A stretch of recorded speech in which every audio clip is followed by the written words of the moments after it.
বন্ধুরা, আজকের ভিডিওটা দিদিভাইদের জন্য, কারণ দিদিভাইরা প্রত্যেক দিন সন্ধ্যাবাতি দিয়ে থাকে।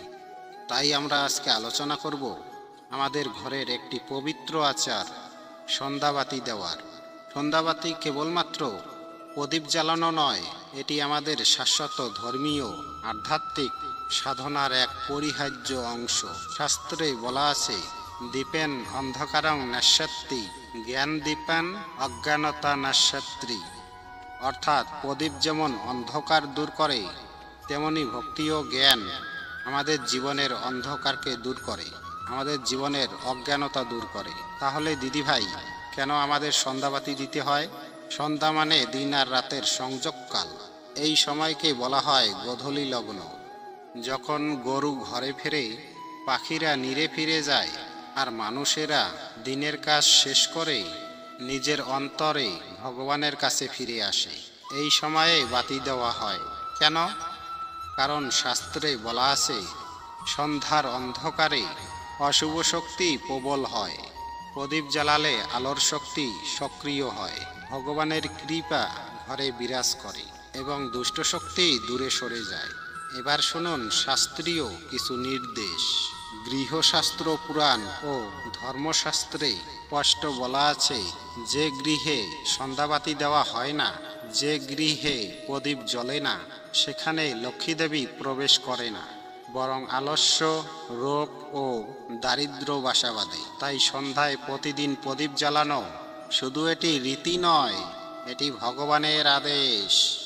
এবার আসুন শুনি সন্ধ্যাবাতি দেওয়ার সঠিক নিয়ম। 1. সূর্যাস্তের ঠিক সময় বা গোধূলি লগ্নে প্রদীপ দিতে হয়। 2 হচ্ছে স্থান, ঘরের পূজা স্থান বা তুলসী মঞ্চ, দরজার সামনে ও রান্নাঘরে প্রদীপ রাখা উত্তম। এবার শুনুন 3. মাটির প্রদীপ বা পিতলের প্রদীপ অত্যন্ত শুভ। 4.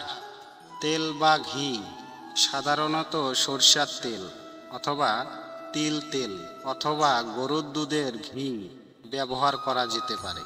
5 নম্বর সুতুলি বা তুলা দিয়ে সলতে পাকিয়ে প্রদীপে রাখতে হয়। চলতে সবসময় উত্তরমুখী বা পূর্বমুখী হতে হবে। এবার শুনুন 6 নম্বর, প্রদীপ জ্বালাতে জ্বালাতে বলতে হবে মন্ত্র।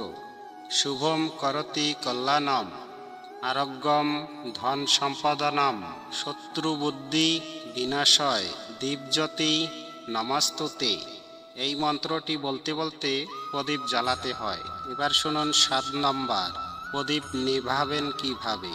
প্রদীপ নেভানো ফু দিয়ে নয়, সলতে ভিজিয়ে নেভাতে হয়, আধ্যাত্মিক তাৎপর্য।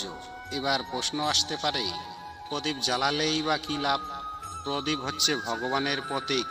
প্রদীপের তেল হলো আমাদের অহংকার, কামনা ও দুঃখ। প্রদীপ সলতে হলো আমাদের অন্তর, আর প্রদীপের আলো হলো আমাদের ভক্তি জ্যোতি। প্রদীপ জ্বালিয়ে আমরা আসলে আমাদের মনকে আলোকৃত করি, আমাদের আত্মাকে শুদ্ধি করি। দিদিভাই, ভিডিওটা যদি ভালো লাগে লাইক, শেয়ার, সাবস্ক্রাইব করতে ভুলবেন না। তুলসী দেবীকে শাস্ত্রে বলা হয়েছে বৃন্দাবনেশ্বরী। সন্ধ্যায় তুলসী মঞ্চে প্রদীপ দিলে ঘরে শান্তি, সমৃদ্ধি ও ভক্তি বৃদ্ধি পায়। অনেকেই বিশ্বাস করেন তুলসী প্রদীপ পাপ ধ্বংস করে, পূর্বপুরুষ আত্মা শান্তি পায় এবং ভগবান বিষ্ণু সন্তুষ্ট হন। এবার শুনুন রান্নাঘরেও কেন প্রদীপ দিতে হয়। সন্ধ্যায় রান্নাঘরে প্রদীপ দেওয়ার মানে অন্নপূর্ণা দেবীর আরাধনা। আমাদের ঘরে যেন অন্নের অভাব না হয়, ভাণ্ডার ভরা থাকে, এই কামনায় রান্নাঘরে প্রদীপ জ্বালানো হয়। একটি পুরাণ কথা আছে, এক দারিদ্র মহিলা প্রতিদিন সন্ধ্যায় একটি ছোট্ট প্রদীপ জ্বালাতেন।